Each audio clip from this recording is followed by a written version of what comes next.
I'm Dave Rettel, creator of Family Pants, and what we're looking at is some production art for Family Pants, creation of Family Pants, where it all came from, as well as some stuff from Hole in the Roof. And with me is my mom. Hello. And my mom plays Blanche Mueller. She does the voice of Blanche. And since a lot of these pictures were drawn when I was a little kid, I figured it was best to have the person there who was actually in the room while I was drawing some of this stuff. So here we are. We're looking at a picture of, this is actually the first drawing of what will eventually become Bruno. And at this point his name was Bongo, and I drew this back in 1983. You were only 12 years old. Yeah. 12, 13. 12, 13. I was drawing on a lot of the stationery that you had for just stationery paper laying around in the kitchen or something. It could be. I wanted to make a comic strip. I loved comic strips, and back in, when I was a kid, Saturdays you watched cartoons, and Sundays you read the Sunday Funnies. Funnies, yeah. And you got subscriptions to two newspapers.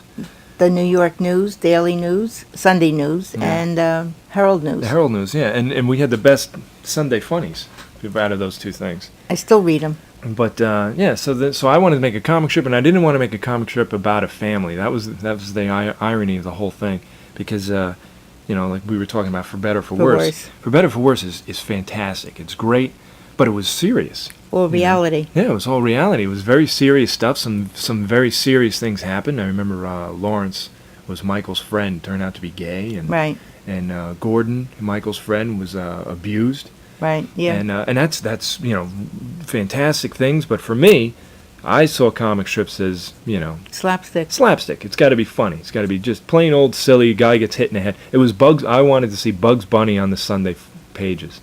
So I started with the gorilla, because I said he's not a family, and he's not a dog or cat. He's some animal that's goofy and funny, and no one knows him. No one has a gorilla. Is a pet, right? Yeah, no one has a gorilla. So that's what he was. There he is, Bongo. Gorillas don't actually swing on vines. And here's the next picture, and he actually doesn't drink. Drinking beer. He doesn't drink beer either in the woods. But here's this next thing here. This is one of the strips that I made. So there he is, sitting up in the trees, listening to a radio from the 30s. So it starts off as, "We interrupt this program to bring you a special news bulletin." He's all excited. "Aliens from Mars are landing on Earth. Run for cover!" Now back to our show. And then Bongo goes, "That's just a bunch of baloney." And then, of course, the alien pops up and goes, "What is?" Bump, bump, bump. This next one is called, this is another comic strip, Bongo in Tex.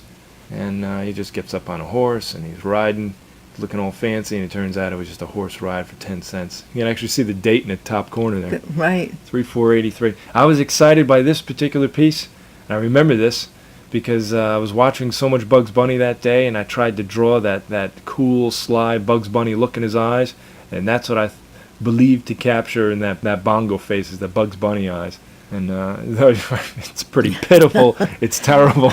I seem to remember as a kid that I did a good job there. That was Bugs Bunny. Right. So then, but I ran out of ideas. I mean, what can you do with a gorilla?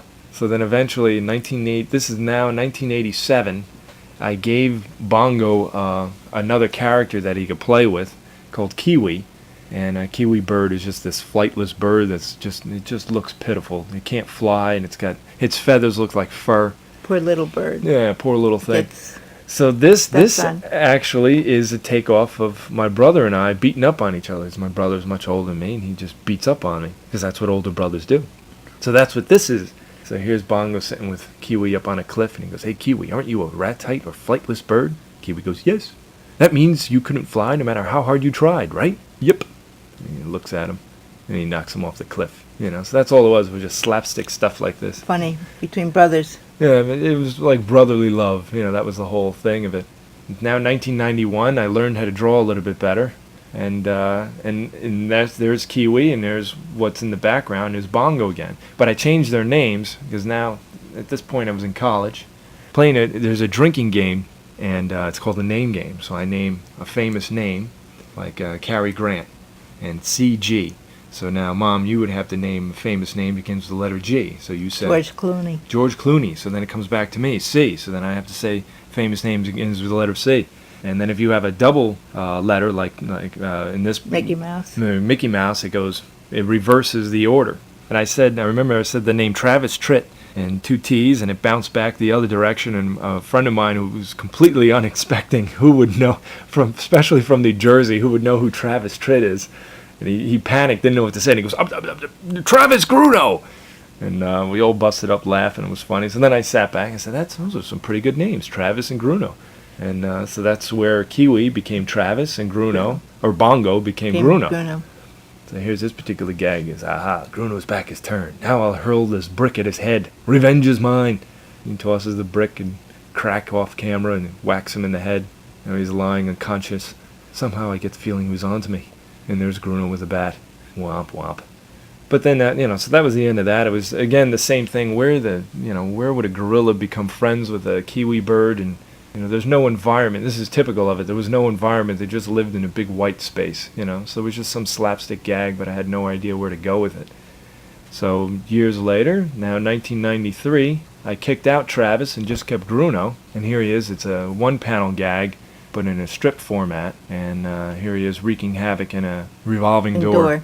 Yeah, all these people are caught up in it. Counterclockwise, go counterclockwise, and they're all jammed up in there. So that became Gruno's character, just this big ape. But again, after 20 ideas, I couldn't go any further with it.